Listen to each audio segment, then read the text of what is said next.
Please আমাকে ছেড়ে দেন, নাহলে আমি সমাজে মুখ দেখাতে পারবো না। প্লিজ আমাকে এভাবে নষ্ট করবেন না। আপনার দুটো পায়ে পড়ি, তো আমার ইজ্জতটা আমাকে ভিক্ষা দেন। আমাকে এভাবে নষ্ট করবেন না প্লিজ। তুই যত টাকায় চাইবি আমি তত টাকাই তোকে দেবো। তোর ফিগারটা হেব্বি রে, তোকে ছেড়ে দিতে ইচ্ছা করতেছে না। কথাটা বলে উনি আবার ওনার কাজে মনোযোগ দিলেন, আর এদিকে আমি ব্যথায় কুকড়ে উঠতেছি, আর সহ্য করতে না পেরে কান্না শুরু করে দিলাম। কিন্তু আমার কান্না ওনার কান অব্দি পৌঁছাচ্ছে না। উনি আমাকে বুক করেই যাচ্ছে। মানুষ তো আর ইচ্ছে করে সতীত্ব হারায় না, বাধ্য হয়ে সতীত্ব হারাতে হয়েছে আজকে আমাকে। এই নিষ্ঠুর পৃথিবী কত কিছুই না শিখাবে আমাকে। আমি কখনো কল্পনা করতে পারিনি যে সামান্য কয়েকটা টাকার জন্য নিজের সবচেয়ে মূল্যবান সম্পদ ইজ্জত বিক্রি করে দেব। আমি বারবার ব্যথায় কুঁকড়ে উঠেছি, আর তিনি মজা নিচ্ছে। কি বাস্তবতা! আরে, আমি এসব কথা কেন বলতেছি? তিনি তো আমাকে টাকা দিয়ে কিনে নিয়েছে। আমি কষ্ট পাই আর যাই পাই, ব্যথা পাই বা মরে যাই, তাতে ওনার তো কিছু যায় আসে না। কিছুক্ষণ পরে উনি আমাকে ছেড়ে দিয়ে এক সাইডে শুয়ে পড়লেন।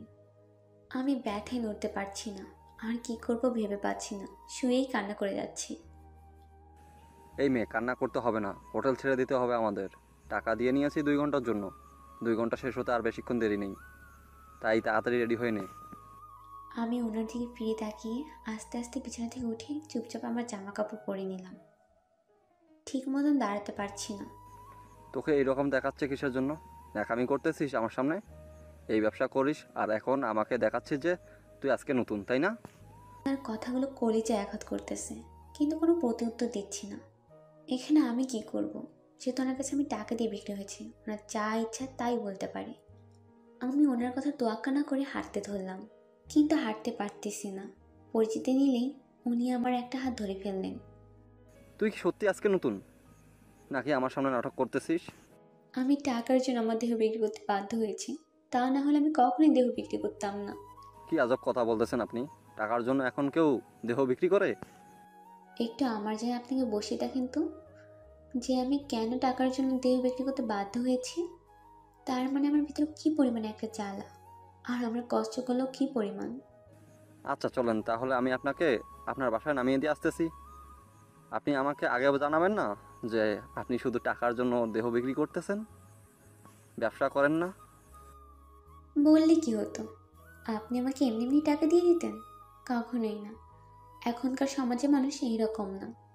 হয়তো দিয়ে দিতাম, কিন্তু সব ধারণা সব সময় সত্যি হয় না, এটাও বাস্তব। তারপর ওনার সাথে আর কোনো কথা বললাম না। অযথা একটা অচেনা মানুষের সাথে এত যুক্তিতর্ক দেখানোর কি দরকার? উনি যেটা করেছে, টাকা তো দিয়েছে, আমার পেটে আহার তো আমি করতে পারবো। এখন না দেহটাই বিক্রি করলাম, সমাজের লোককে তো চিনতে পারলাম। এই নিষ্ঠুর সমাজ মানুষকে কতই না অবহেলা করতে পারে। উনি ওনার গাড়িতে করে আমার বাসার সামনের গুলিতে আমাকে নামিয়ে দিলেন।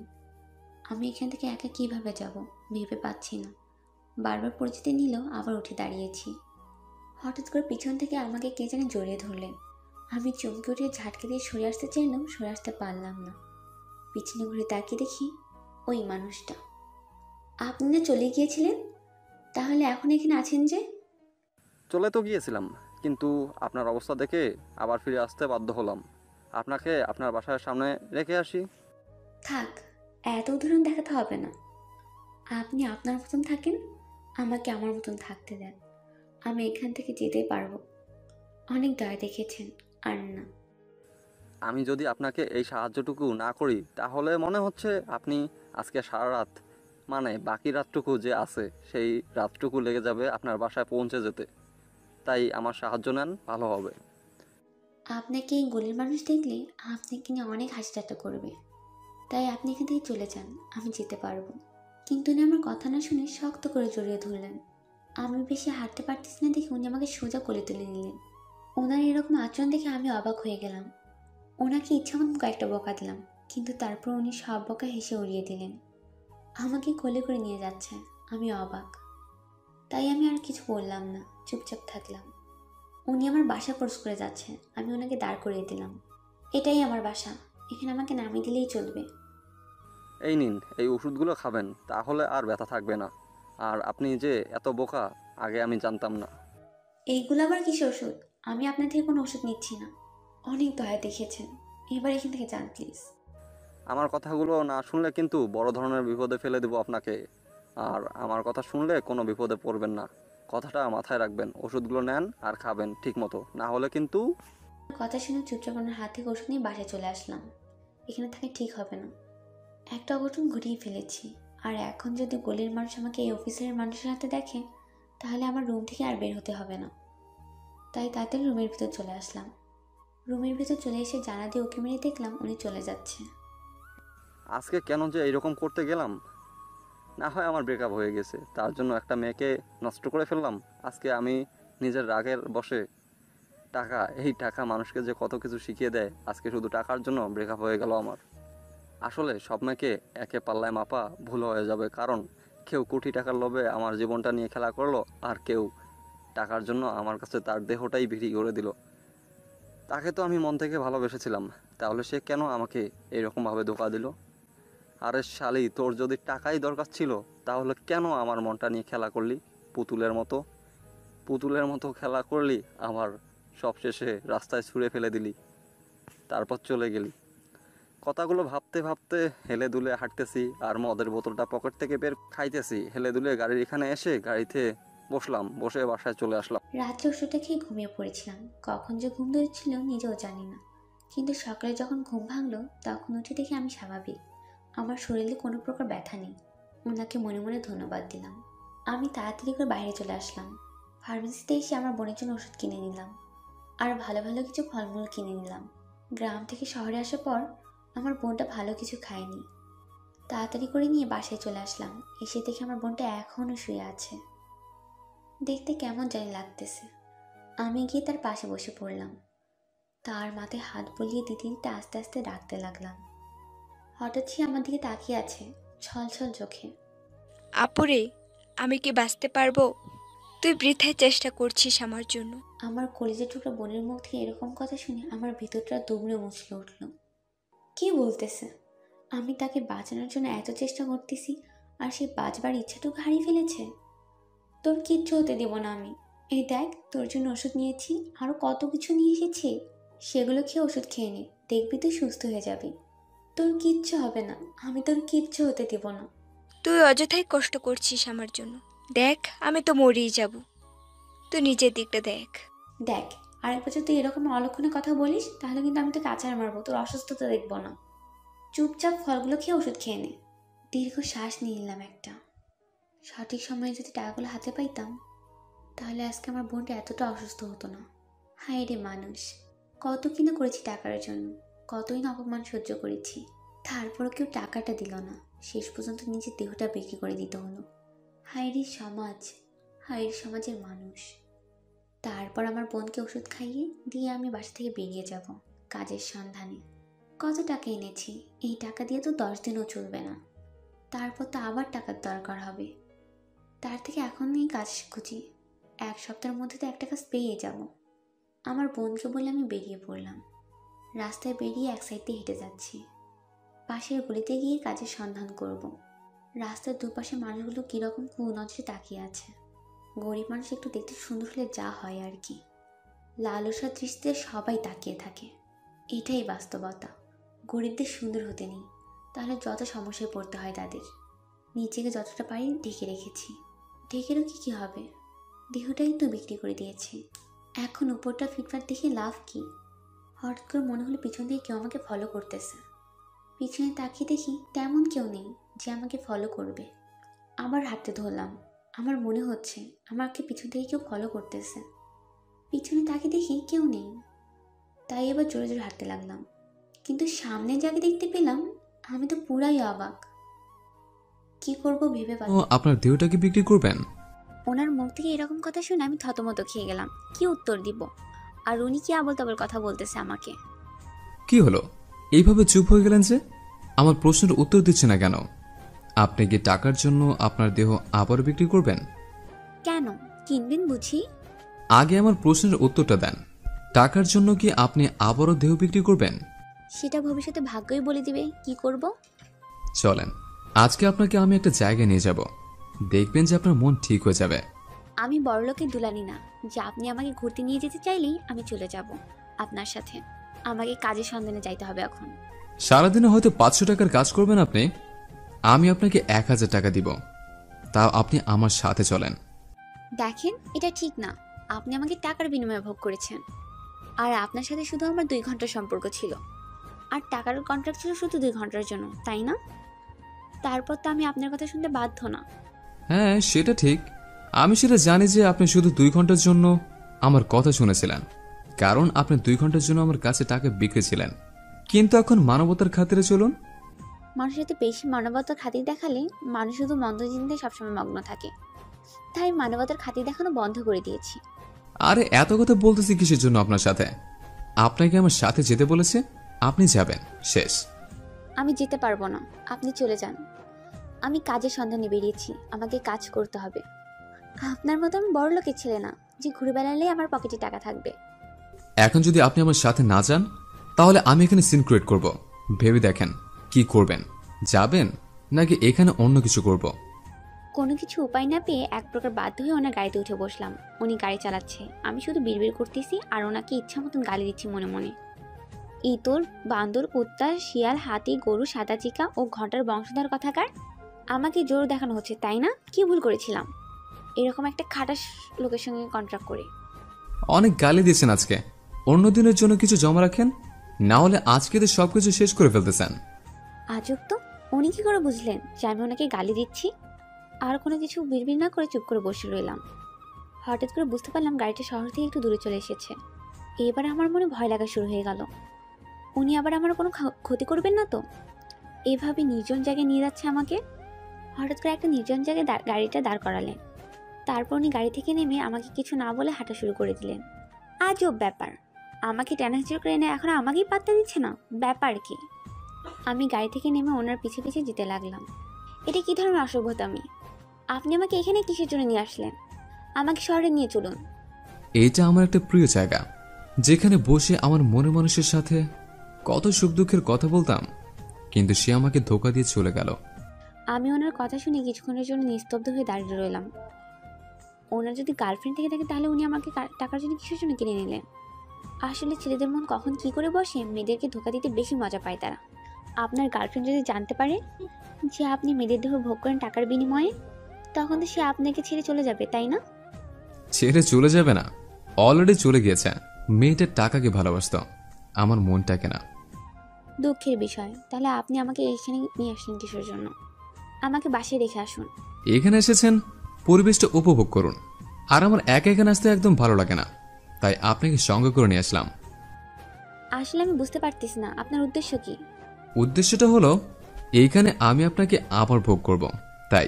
কি বলতেছেন? না না, প্লিজ না, আমার খুব ব্যথা লাগে। প্লিজ আপনি এরকম কিছু করবেন না। আমি এসব আর করবো না, এখনো আমার পর্যাপ্ত পরিমাণ বয়স হয়নি। আরে রিল্যাক্স, আমি জাস্ট মজা করতেছিলাম। আপনার বক বক শুনে খুব বিরক্ত লাগতেছিল, তাই। সন্ধ্যা হয়ে যাচ্ছে, এখন তো আমরা শহরে ফিরবো, তাই না? না, এখন ফিরবো না, রাতে ফিরবো। সন্ধ্যাটা উপভোগ করুন, অনেক মজা পাবেন। প্রতিদিন আসতে যাবেন এই জায়গায়। না, এই নিজের জায়গায় আমার খুব ভয় করতেছে।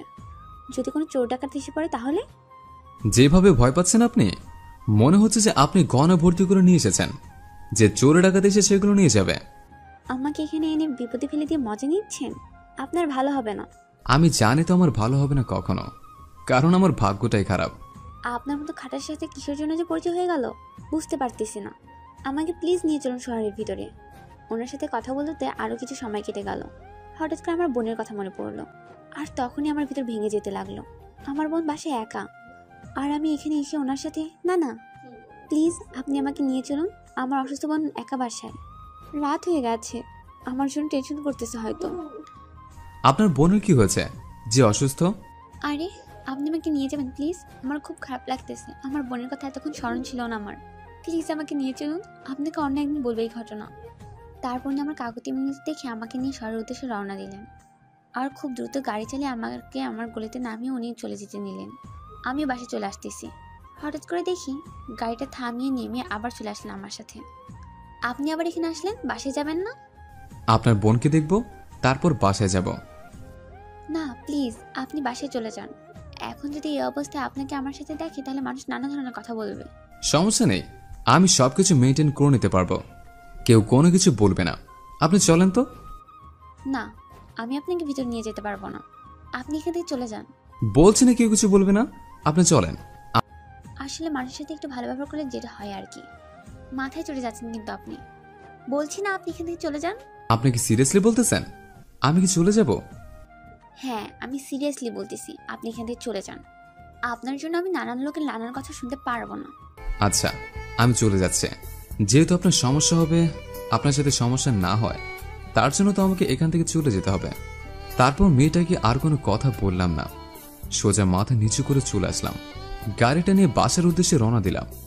যেখানে ভালোবাসার মানুষ এইভাবে ধোকা দিতে পারে, সেখানে তো একটা অপরিচিত মেয়ে, তাও আবার আমি তার দেহ ভোগ করেছে টাকার বিনিময়ে, সে তো আমাকে খারাপ কথা শোনাতে পারে। আমি বুঝতেছি না, মেয়েটা বারবার আমাকে না করার পরেও আমি কেন যে মেয়েটার পেছনে পড়ে আছে নিজেও জানি না। মেয়েটার মুখ দেখলে কেন যেন আমি সবকিছু ভুলে যাই। সোজা বাসার ভেতরে প্রবেশ করে নিজের রুমে চলে আসলাম। বাসায় আপাতত কেউ নেই, আমি আর আমার আম্মু। আম্মু হয়তো বা আম্মুর কাজে ব্যস্ত, তাই আম্মুর সাথে কোনো কথা না বলে রুম এসে দরজাটা বন্ধ করে দিয়ে নিঃশব্দে বালিশে মাথা গুঁজে দিয়ে কিছুক্ষণ কান্না করলাম। আর অতীতটাকে একটু নাড়াচাড়া দিয়ে মুছে ফেলার চেষ্টা করলাম। বারবার সেই বেঈমানটার কথা মনে পড়ে যাচ্ছে, আর তার সে হাসি মাখা মুখখানা, আর তার সাথে খুনছুটি দুষ্টমিগুলোর কথা খুব মনে পড়ে যাচ্ছে। খুব কষ্ট হচ্ছে, কান্নাটার জন্য আজকে বাদ মানতেছে না, চোখটাও বেইমানি করতেছে। অন্য একটা মেয়ের জন্য নিজের চোখ থেকে পানি পড়তেছে আজকে। আমি বাসার ভিতর প্রবেশ করে প্রথমে আমার বোনের রুমে চলে আসলাম। এসে দেখি আমার বোন ঘুমিয়ে আছে। আমি তার মাথার পাশে গিয়ে বসে পড়লাম এবং তার মাথায় হাত বুলিয়ে দিলাম। তারপর আমার রুমে এসে ফ্রেশ হয়ে নাস্তা তৈরি করে নিলাম, আর আমার বোনের জন্য একটু সুপ নিয়ে নিলাম। সেগুলো নিয়ে আমার বোনের রুমে চলে আসলাম। আবার আমি আমার বোনের রুমে গিয়ে দেখি আমার বোনটা চোখ মিলিয়ে তাকিয়ে আছে, আর তার চোখে নোনা জল গড়িয়ে পড়তেছে। আমাকে দেখার সাথে সাথে আমার বোনের চোখ থেকে নোনা জল আরো বেশি গড়িয়ে পড়তে লাগলো। কিরে পাগলি, কান্না করছিস কিসের জন্য? আমি তো চলে এসেছি, কাজে গিয়েছিলাম, তাই একটু লেট হয়ে গেল। একটু না, অনেকটা লেট হয়ে গিয়েছি। জানিস আমি কত টেনশনে ছিলাম। আর কখনো এত লেট করে বাসে ফিরবো না, প্রমিস। প্রমিস করতে হবে না, তুই কাজ করিস আর কত কি করিস, আমাকে দেখাশোনাও করিস। একটু লেট হতেই পারে, কিন্তু আমাকে বলিস। বেশি কথা বলতে হবে না, তাহলে আবার মাথা ব্যথা করবে। এখনই স্যুপটা খেয়ে ওষুধগুলো খেয়ে নিয়ে আমি রাতের জন্য খাওয়া তৈরি করি। তারপর আমি আস্তে আস্তে আমার বোনকে স্যুপ খাইয়ে দিয়ে ওষুধ খাইয়ে দিয়ে রুম থেকে বেরিয়ে পড়লাম, তাকে শুয়ে থাকতে বলে। মানুষের কথা মনে পড়তে খুব খারাপ লাগা শুরু করে দিল। কেন যে এরকমভাবে খারাপ ব্যবহার করলাম? তাকে বুঝিয়ে বললেই চলে যেত, কিন্তু খারাপ ব্যবহার করাটা একদমই ঠিক হয়নি।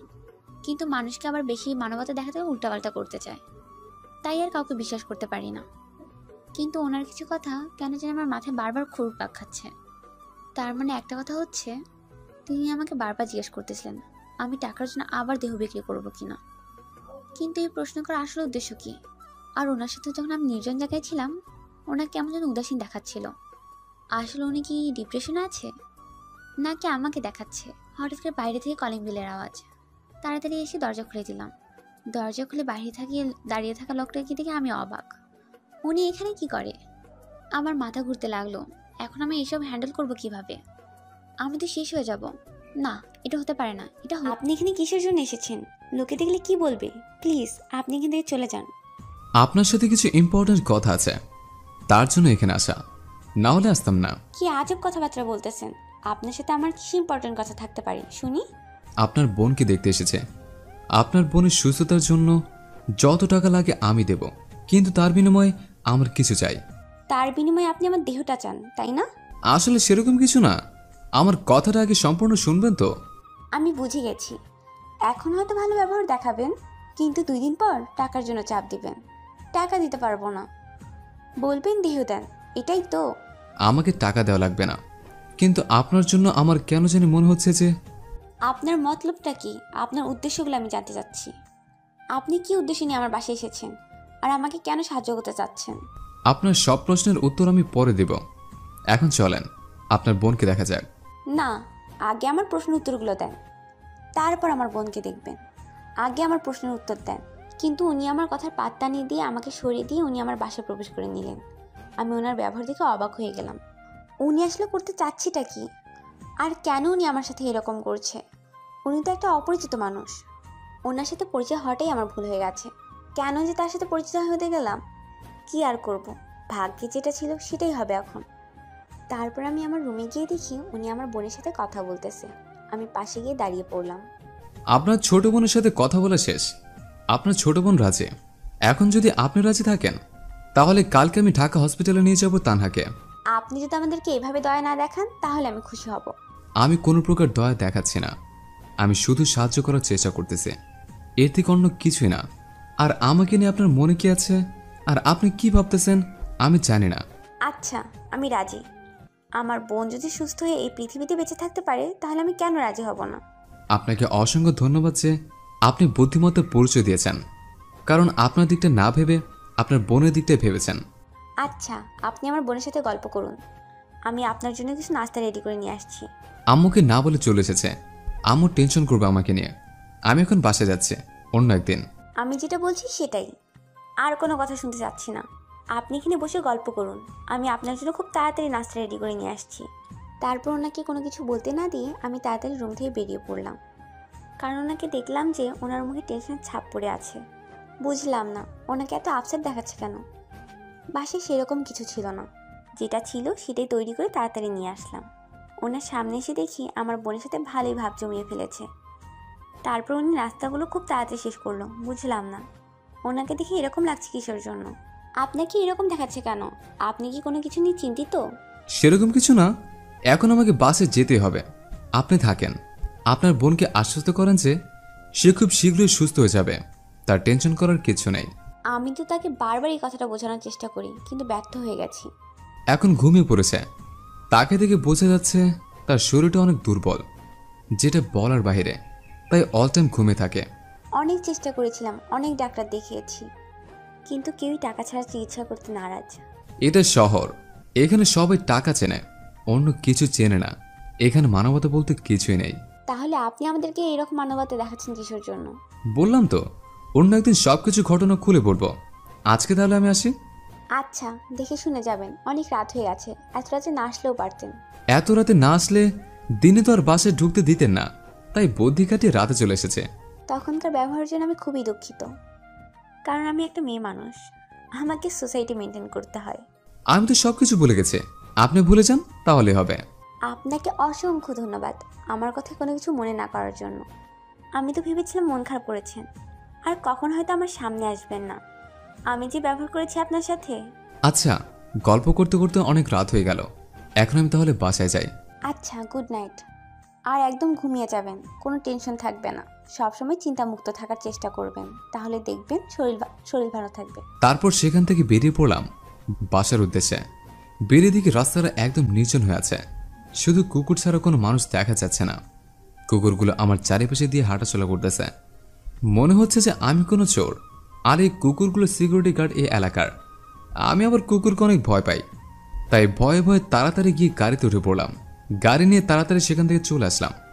আমার কি হচ্ছে আমি নিজেও বুঝতেছি না, কেন বারবার সেই মেয়েটাকে না দেখে আমি থাকতে পারি না, কেন বারবার তার কাছে ছুটে চলে যাই, কিসের জন্য? কি এমন আছে মেয়েটার মাঝে যার জন্য আমাকে এত আকর্ষণ করে তার দিকে? আমি কেন তাকে না দেখে থাকতে পারি না?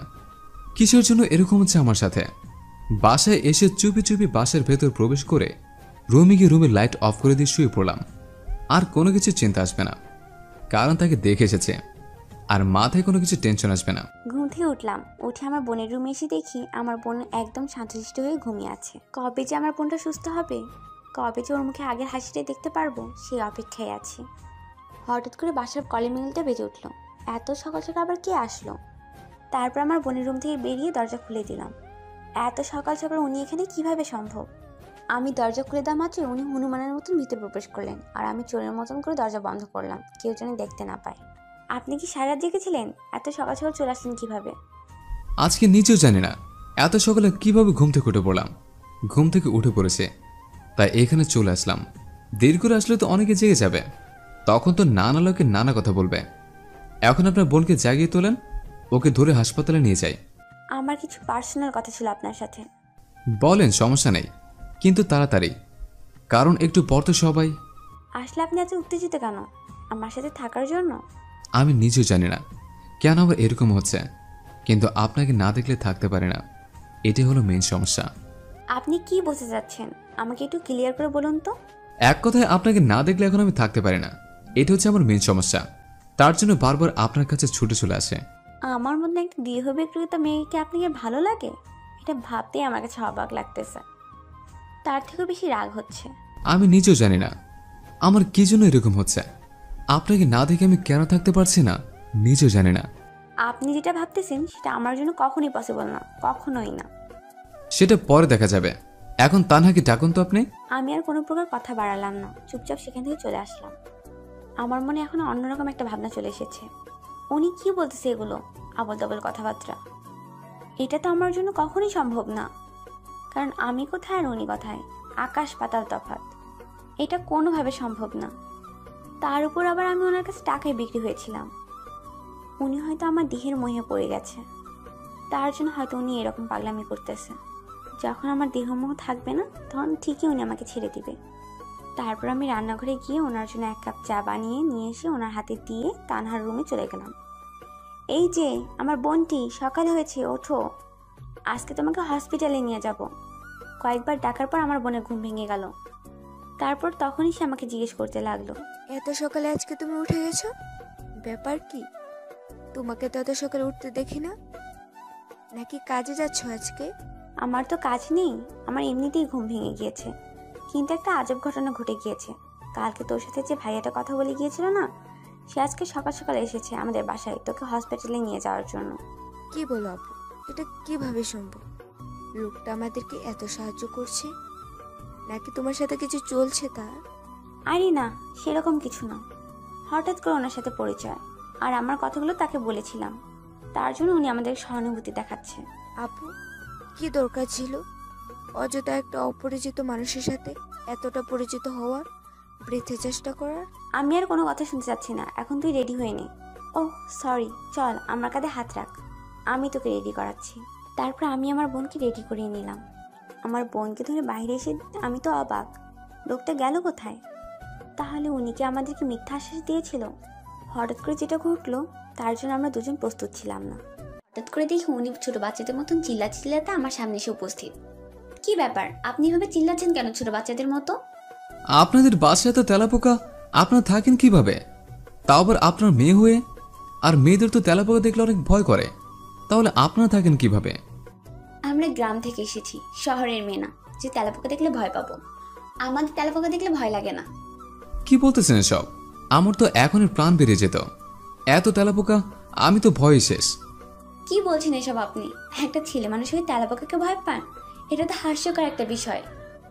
আমি ছোটবেলা থেকে এরকম তেলাপোকাকে অনেক ভয় পাই। আম্মু আমাকে এই নিয়ে কত পোকা দিয়েছে, কিন্তু কি জানি তেলাপোকা দেখতে আমার কেন জানি ভয় লাগে।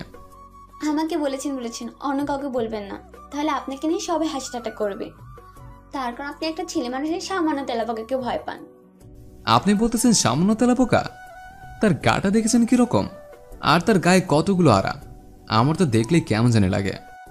আচ্ছা চলেন তাহলে, আমরা তো ভেবেছিলাম আপনি ভয়ে এখান থেকে চলে গিয়েছেন, কিন্তু এখন দেখছি উল্টোটা, আপনি তেলাপোকাকে ভয় পেয়ে এদিক ওদিক ছোটাছুটি করছেন। ও আচ্ছা, তানহাকে তাহলে রেডি করে নিয়ে এসেছেন। এখন চলুন যাওয়া যাক। তারপর আমি আর আমার সেই প্রিয় মুখখানা আর তার ছোট বোনটাকে নিয়ে বেরিয়ে পড়লাম হসপিটালের উদ্দেশ্যে। ভাগ্য ভালো কেউ দেখতে পায়নি, কারণ আমরা অনেক সকালে বের হয়েছে। সকালে তো বের হলাম, কিন্তু এখন টেনশন হচ্ছে গাড়ি পাবো কোথায়। আমি তো গাড়ি নিয়ে আসিনি, অনেক কষ্টে একটা গাড়ি ম্যানেজ করলাম। সেই গাড়িতে করে আমাদের এলাকায় আজ একটা ভালো হসপিটাল আছে, সেখানে নিয়ে আসলাম। এই সুযোগে যাতে করে আমি আমার প্রিয় মানুষটাকে সবসময় দেখতে পারি, যাতে করে অনেক দূরে যেতে না হয়, তাই কাছাকাছি নিয়ে আসলাম। বুদ্ধিটা কেমন হয়েছে জানাবেন। আমি কখনোই কল্পনা করতে পারিনি যে এরকম একটা গরিব ঘরের মেয়েকে এতটা ভালোবাসবো, আর এরকম একটা গরিব ঘরে এত সুন্দর একটা মেয়ে থাকবে। আল্লাহ তাআলা কি না করতে পারে। ভাগ্যে কখন কি লেখা থাকে কেউ জানে না। আমার ভাগ্যে কি ছিল আর কি হয়ে গেল, আমি তো নিজেও মাঝে মাঝে কল্পনা করি আর কান্না করি। কেন সে এসেছিল আমার জীবনে? এরকম একটা যদি মেয়ে আসতো আমার জীবনে, তাহলে আমার জীবনটা একদম পাল্টে যেত। সেই তখন থেকে দেখছি যে আপনি চুপচাপ হয়ে আছেন, ব্যাপার কি? আপনাকে তো সচরাচর এত চুপচাপ দেখা যায় না। কোনো কিছু না, এমনিতে চুপ হয়ে আছে। বেশি বকবক করলে তো আপনার সহ্য হয় না, তাই। ও আচ্ছা, তাহলে এই ব্যাপার। আমাকে তো বললেন না, আপনি আমাকে কোথায় নিয়ে আসলেন? এই জায়গাটা তো আমি চিনি না। আপনি জায়গা চেনে কি করবেন? এইখানে আপনার বোনের ট্রিটমেন্ট হবে, সে সুস্থ হবে, তারপরই আপনারা এখান থেকে চলে যাবেন। এরকম আজব কথাবার্তা বলতেছেন কেন? জায়গা না চিনলে আমি তো কোথাও যাইতে পারবো না, তাই না? তাহলে আমি আছি কিসের জন্য? আমি তো সব জায়গায় নিয়ে যেতে পারবো, তাই এত টেনশন করতে হবে না। আপনার তো অনেক কাজ থাকবে, তাই না? সবসময় তো আপনি আমাদের সঙ্গে থাকতে পারবেন না। আমার কোনো কাজ নেই, শুধু ঘুরে বেড়ানো আমার একমাত্র কাজ। এখন বুঝতে পারছি আপনার মতলবটা। আপনি যেটা ভাবছেন সে বিষয়টা কখনোই সম্ভব না। কোনো কিছু পাওয়ার জন্য চেষ্টা করতে তো সমস্যা নেই, তাই না? চেষ্টার কোনো বিকল্প নেই। কিন্তু আপনার চেষ্টাটা একদম অকল্পনীয়, যেটা কখনোই সম্ভব না। বৃথা চেষ্টা করে সময় নষ্ট করবেন, তার চেয়ে অন্য কাউকে বেছে নেন, সুখে থাকতে পারবেন। আমার সুখটাকেই তো আমি খুঁজতেছি, কিন্তু সুখ যে এত কঠিন ধরা দিচ্ছে না সহজে। তাই কঠিনটাকে তো একটু নরম করতে হবে। নরম করতে হলে তো চেষ্টা করতে হবে। আপনার কথার মাথা মুন্ডা আমি কিচ্ছু বুঝতে পারছি না, জাস্ট মাথার উপর দিয়ে চলে যাচ্ছে। আপনাকে কিছু বুঝতে হবে না, আমার কথা আমি বুঝলে চলবে। আপনি এখন এখানে বসে থাকেন, আমি একটু বাইরে থেকে আসতেছি। আজব তো, আমি এখানে একা কি করব? আর আমার বোনকে তো কেবিনে শিফট করা হয়েছে, তাহলে আমি আমার বোনের কাছে যাই। আচ্ছা, তাহলে আপনি আপনার বোনের কাছে চলে যান, আমি একটু বাইরে থেকে আসতেছি। আর হ্যাঁ, আপনার ফোন নম্বরটা দেন তো। আমার তো ফোন নেই। ফোন নেই বলতে বাসায় রেখে এসেছি। আমার তো ফোন লাগে না, কেউ নেই যে খোঁজ খবর নেবে। এরকম তো কেউ থাকলে ফোন থাকবে, তাই না? আচ্ছা, তাহলে কোথাও যাবেন না, কেবিনে থাকবেন, বুঝছেন? আমি না শব্দে। কথাটা বলে উনি চলে গেলেন। আমি আমার বোনের কেবিনে এসে বসে পড়লাম। আমার বোনটা ঘুমিয়ে আছে। হে আল্লাহ, তুমি আমার বোনকে খুব তাড়াতাড়ি সুস্থ করে দাও, যেন সে হাসি খুশি থাকতে পারে। আর আমি আমার বোনটার মুখ দেখে সারা জীবন বেঁচে থাকতে পারি। আমি জানি না, এই মানুষটাকে আমি চিনি না। এই মানুষটার সাথে তুমি হঠাৎ করে দেখা করিয়ে দিলে, সেটা যে কোনো উপায়ই হোক না কেন। আর সেই মানুষটা আমার জন্য এত কিছু করছে, তার কৃতজ্ঞতা আমি কিভাবে প্রকাশ করব আমি নিজেও জানি না। কিন্তু এই মানুষটার উদ্দেশ্য আমি জানি। কিন্তু তার সাথে তো আমার এইরকম সম্পর্কে জড়ানো একদম উচিত নয়, কারণ তার কাছে আমি টাকায় বিক্রি হয়েছিলাম। এখন কি করে আমি ঘরে যাব, কি করে তার বউ হব? আর তার স্ট্যাটাসের সাথে তো আমার স্ট্যাটাস যায় না। উনি কোথায় চাঁদ, আমি কোথায় পেঁচা, এটা কি করে সম্ভব? কখনোই না। আমাকে তো বুঝতে হবে, আমাকে আমার লিমিটের মধ্যে থাকতে হবে। লিমিট ক্রস করে তো কিছু পাওয়া যায় না। আর তার আকাঙ্ক্ষা করা একদম বোকামি। উনি তো সোনার চামচ মুখে নিয়ে বড় হয়েছে। উনি বাস্তবতা কি জানে না। উনি তো শুধু ওনার মনের কথাই বলে যাচ্ছে আমাকে। কিন্তু আমি তো জানি বাস্তবতা কি। এই পৃথিবীতে কেউ কারো আপন নয়। উনি যতই অবুঝের মতন কথা বলুক, কিন্তু আমাকে তো বুঝতে হবে, আমাকে তো আমার পথটা ধরে নিতে হবে। আমি কেন বারবার ওই মুখের মায় হেরে যাচ্ছে? আমি কেন পারছি না তাকে কোনো কিছু বলতে? আমি কেন তার সামনে গেলে দুর্বল হয়ে যায়? আমি আমার মনের ভাবগুলো কেন প্রকাশ করতে পারি না? কেন আমার হার্টবিট এত বেড়ে যায় তার সামনে গেলে? এটাই কি তাহলে প্রকৃত ভালোবাসা? এটাই কি তাহলে সেই ভালোবাসার বন্ধন যেটা বিখ্যাত মানব বলে দিয়েছে যে যাকে দেখলে তোমার হৃদয়ের স্পন্দন বেড়ে যায়, তার সাথে তুমি সারা জীবন কাটিয়ে দাও, তাহলে দেখবে তোমার ভালোবাসাটা কখনো অপবিত্র বা তোমার ভালোবাসাটা কখনো তোমাকে ঠকাবে না। আসলে কিছু কিছু মন্তব্য সবসময় সত্যি রয়ে যায়। প্রথম ভালোবাসা সবসময় ভুল মানুষের সাথেই হয়, কিন্তু দ্বিতীয় ভালোবাসাটা সবসময় সঠিক মানুষের সাথেই হয়। যদি সেই ব্যক্তি দ্বিতীয় ভালোবাসা ধরে রাখতে পারে, তাহলে সে তার ভালোবাসা কখনো হারাবে না। আপনাদের সাথে অনেক বকবক করলাম, অনেক ফ্রি অ্যাডভাইস দিয়ে দিলাম। এখন তো আমার প্রিয়তমার কাছে আমাকে যেতে হবে। অনেকক্ষণ থেকে তার থেকে দূরে আছে। আমার হবু শালিকার জন্য কিছু ভালো মন্দ কিনে নিলাম, নিয়ে চলে আসলাম হসপিটালে। আমার হবু শালিকার কেবিনে প্রবেশ করে দেখে আমার হবু বউটা আমার হবু শালির মাথার পাশে বসে আমার হবু শালিকার মাথায় হাত বোলাচ্ছে। কি ভালোবাসা, দেখলে হিংসে হয়। এরকম করে আমাকে ভালোবাসলে সমস্যা কি? আপনারা আমার জন্য দোয়া করবেন যেন আমি আমার ভালোবাসাটাকে খুব তাড়াতাড়ি আপন করে নিতে পারি। এত মনোযোগ দিয়ে কি নিয়ে টেনশন করা হচ্ছে শুনি? হঠাৎ করে ওনার কথা শুনে চমকে উঠলাম। আমি আমার বোনকে নিয়ে চিন্তা করতেছিলাম। হঠাৎ করে উনি আসবে আমি কল্পনাও করতে পারিনি। কই, কাউকে নিয়ে না তো। আমি এমনিতে আমার বোনকে একটু আদর করে দিচ্ছি। সেটা তো আমি দেখতে পাচ্ছি। এইভাবে আমাকে একটু আদর করে দিলেই তো হয়। কি বললেন? একটু জোরে বলে ভালো হয়, আমি শুনতে পাইনি। কই, তেমন কিছু বলিনি। আমি বলতেছি যে এত টেনশন করতে হবে না, সবকিছু ঠিক হয়ে যাবে আগের মতো। হ্যাঁ, কিন্তু আপনি যে আমাদের এত উপকার করছেন, আপনারা যে কিভাবে কৃতজ্ঞতা জানাবো ভাষা খুঁজে পাচ্ছি না। ভাষা দিয়ে কি হবে? আপনি আমার হয়ে গেলেই তো হয়। আর কোনো কিছু চাই না। সেটা কখনোই সম্ভব না, কারণ আপনি কোথায় আর আমি কোথায়। এইসব চিন্তাধারা মাথা থেকে ঝেড়ে ফেলেন, তাহলে ভালো হবে। আমরা ভাই বোন হয়ে থাকতে পারি। মাথা ঠিক আছে আমার, আমি আমার মতো চেষ্টা করে যাব। সাফল্য আসবে যে কোনো এক সময়। আমার চেষ্টা করতে সমস্যা নেই, আমি চেষ্টা করেই যাব। আচ্ছা, আপনি আপনার দিক দিয়ে চেষ্টা করতে থাকেন না, আর আমি আমার দিকে ঠিক থাকলেই হলো।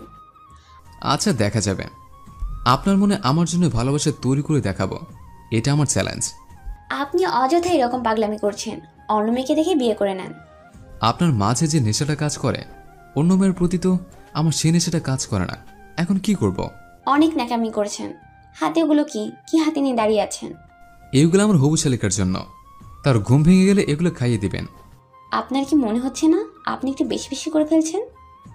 কোথাও আমি বেশি বেশি করতেছি? আমার মনটা তো এই পর্যন্ত সীমিত, এর থেকে তো বেশি কিছু করতেছে না, তাই না? এটাই তো চাইতেছি আমি। আপনি যে এত কথা বলেন, আপনার সাথে কথা দিয়ে আমি কখনোই পারবো না, সেটা আমি ভালো করেই জানি। আপনার মুখটা এখন বন্ধ রাখবেন প্লিজ। সত্যি বলতেছি, আমি সবসময় চুপচাপ থাকতাম, কিন্তু আপনাকে দেখে যে এত কথা বলা শিখে গেছে, সেটা নিজেও কল্পনা করতে পারি না। অনেক হয়েছে, আর চাপাবাজি করতে হবে না। এখন চুপচাপ বসে থাকেন তো। আমি তো চুপচাপ বসে থাকতে চাচ্ছি, কিন্তু পারছি না। আমি আর আপনার মুখ থেকে কোনো কথা শুনতে যাচ্ছি না।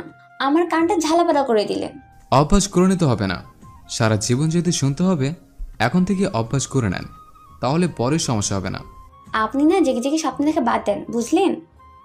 দেখা যাবে আমি জেগে জেগে স্বপ্ন দেখি নাকি ঘুমিয়ে ঘুমিয়ে স্বপ্ন দেখি, সেটা পরেই দেখা যাবে। তারপর উনি সেখান থেকে উঠে হঠাৎ করে আমার পিছনে চলে আসলেন। আর যেটা করলেন সেটার জন্য আমি মোটেও প্রস্তুত ছিলাম না। এরকম কিছু করবেন না, এটা হসপিটাল, যে কোনো সময় ডাক্তার বা নার্স চলে আসতে পারে। প্লিজ আমাকে ছেড়ে দেন। দুপুর সময়, সবাই খাওয়া দাওয়া নিয়ে ব্যস্ত। দেখেন আপনি এরকম করতেছেন কিসের জন্য? প্লিজ আমাকে ছেড়ে দেন। আমি আমার স্বপ্নটাকে পূরণ করার চেষ্টা করতেছি, ডিস্টার্ব করবেন না তো। আমাকে ছেড়ে দিয়ে তারপর আপনি আপনার স্বপ্ন পূরণ করার জন্য চেষ্টা করেন। আমাকে এভাবে জড়িয়ে ধরে আছেন কেন? আমার ইচ্ছে হয়েছে আমি জড়িয়ে ধরে আছে, তাতে আপনার সমস্যা কোথায়? আমি আমার স্বপ্নটাকে জড়িয়ে ধরে আছে, আপনাকে তো জড়িয়ে ধরে আছি না। অনেক ন্যাকামি হয়েছে, এখন ছেড়ে দেন বলে দিচ্ছি, না হলে কি করবেন শুনি? একটু শুনতে তো হবে যে আপনি কি করবেন আমাকে।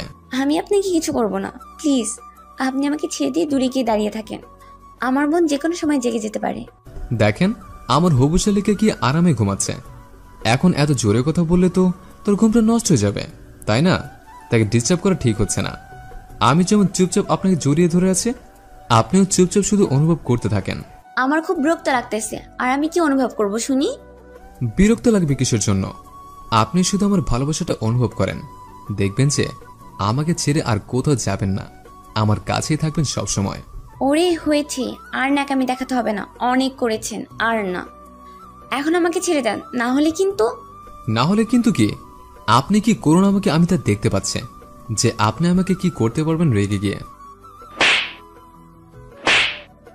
আমি আর নিজেকে কন্ট্রোল করতে পারলাম না। আমার খুব বিরক্ত লাগতেছে ওনার এরকম জড়িয়ে ধরাটা, আর ওনার জড়িয়ে ধরাতে আমি কেমন দুর্বল হয়ে যাচ্ছি। আমি চাচ্ছি না ওনার কাছে আমি দুর্বল হয়ে যাই। অনেক কন্ট্রোল করেছি নিজেকে, কিন্তু আর কন্ট্রোল করতে পারছি না। ওনাকে অনেক আকুতি মিনতি করতেছিলাম যে আমাকে ছেড়ে দেন, কিন্তু উনি আমাকে ছেড়ে দিচ্ছে না। শেষ পর্যন্ত আমি আমার রাগটা কন্ট্রোল করতে পারলাম না। হঠাৎ করে সে আমাকে থাপ্পড় মারবে, আমি কল্পনা করতে পারিনি যে আমি তার কাছে বিরক্তির কারণ। থাপ্পড় মেরেছে তাতে কি হয়েছে, কিন্তু ভালোবাসাটা তো আদায় করে নিতে হবে। থাপ্পড় খেয়েছে, এখন যদি ভালোবাসা আদায় করে নিতে না পারি, তাহলে থাপ্পড় খেয়ে কি করলাম? আমি থাপ্পড় খেয়ে এক সাইডে গিয়ে দাঁড়িয়ে পড়লাম মাথা নিচু করে, আর একটু রাগ দেখিয়ে বেরিয়ে গেলাম কেবিন থেকে। দেখি তার রিয়াকশনটা কিরকম হয়। সে আমাকে থামানোর চেষ্টা করে নাকি সেখানে দাঁড়িয়ে থাকে। আমি বেরিয়ে আসলাম হসপিটাল থেকে, পেছনে ফিরে তাকিয়ে দেখে আমাকে থামানোর জন্য সে আসেনি। তার মানে আমি কি তার মনে আমার জন্য একটুও ভালোবাসা ফুটাতে পারেনি? চোখে হাত দিয়ে দেখে চোখ থেকে নোনা জল গড়িয়ে পড়তেছে। আমি নিজে অবাক, আমি কান্না করতেছি। এটাও অচেনা একটা মেয়ের জন্য। চোখে হাত দিয়ে হঠাৎ করে পিছন থেকে কেউ আমাকে জড়িয়ে ধরল। বুঝলাম না রাস্তার মাঝে কে আমাকে জড়িয়ে ধরবে। পিছন দিকে তাকিয়ে দেখার চেষ্টা করলাম, কিন্তু দেখতে পেলাম না, কারণ মুখটা আমার পিঠে লাগিয়ে দিয়েছে। তাই পিছনে ঘুরে তার মুখটা দেখতে পেলাম না। চেষ্টা করতেছি তাকে সামনে আনার জন্য, কিন্তু পারতেছি না। বেশ কিছুক্ষণ পর আমাকে ছেড়ে দিয়ে আমাকে এক সাইডে টেনে নিয়ে যেতে লাগলো। এবার আমি দেখতে পেলাম তার মুখখানা। তাহলে সে এসেছে, তার মানে আমি সাফল্য অর্জন করতে পেরেছে। আমার চেষ্টা বা আমার একটু রাগ করা বা অভিমান করার যে অভিনয়টা করেছে সেটা সফল হলো। কোথায় যাওয়া হচ্ছে শুনি আমাকে এখানে একা রেখে? যেখানে আমার কোনো মূল্য নেই সেখানে আমি থেকে কি করব? আপনি যদি এখান থেকে চলে যান তাহলে আমার বোনকে সুস্থ করার জন্য টাকা কে দেবে? আর হসপিটালের টাকা পরিশোধ করবো কিভাবে আমি শুনি? মানে বুঝতে পারলাম না। মনে হচ্ছে আমার কাছে টাকা আছে। আপনি জানা সত্ত্বেও আমার বোনকে হসপিটালে ভর্তি করে দিলেন। আপনি টাকা দিয়ে সুস্থ করে দিবেন, কথা দিয়েছেন, আর এখন আপনি পালিয়ে যাচ্ছেন। তাহলে আমি আমার বোনকে এখানে একা রেখে কোথায় যাব? তার মানে আমার জন্য আপনার মনে একটু ভালোবাসা নেই? আমি এখন ওই বিষয়টা নিয়ে কোনো কথা বলতে চাচ্ছি না। এখন আমি আমার বোনের টপিক নিয়ে কথা বলতে চাচ্ছি। আপনি এই টপিক নিয়ে কথা বলেন। আমি কি বলেছি আমি ডক্টরের টাকা দেব না বা হসপিটালে বিল পরিশোধ করব না? এরকম কিছু কি বলেছে? আমি কি সেটা বলেছি? আমি বলেছি যে আপনি এখান থেকে চলে গেলে আমি কোথায় যাব? বাছা ধন, দেখি কতদিন আমাকে এভাবে আগলে রাখতে পারো। আমিও দেখতে চাই আমার জন্য ভালোবাসা তোমার কতটা গভীর। দেখি আমাকে পাওয়ার আর কি কি করতে পারো। তারপর না হয় তোমাকে মনের কথা বলবো, কিন্তু এখন না। এখন একটু চাপাই থাক। আচ্ছা, তাহলে আপনি আমার সাথে চলেন। এখন আমি আমার বাসে যাচ্ছি, আপনি আমার সাথে আমার বাসায় যাবেন। আপনার মাথা ঠিক আছে? আমি আপনার সাথে আপনার বাসায় যাব? আপনার বাসার লোকজন আমাকে দেখলে কি বলবে? আমার বাসায় লোকজন নেই, শুধু আমার আম্মু আর আমি, আর কেউ নেই। চলেন। আপনার আপু যদি জিজ্ঞাসা করে মেয়েটাকে কোথায় পেলি, তখন বলবো যে কাজের বোন এসেছে। এর থেকে তো আর কোনো কিছু বলা লাগবে না। আপনি আমাকে আপনার আম্মুর সামনে কাজের বউ হিসেবে পরিচয় করে দিবেন, তাই তো? তাহলে এতদিন আপনি নাটক করেছিলেন। সমস্যা কোথায়? আপনি তো আর আমার মনটাকে আপনার মনে জায়গা দেবেন না, তাহলে আর কি করার? কাজের বউ হিসেবে পরিচয় করে দেব। আচ্ছা, তাহলে আপনি বাসা থেকে ঘুরে আসেন। আমি আমার বোনের কাছেই থাকি, সেটাই বেটার হবে। এখন কেমন লাগে? আমারও ঠিক একই রকম লেগেছিল।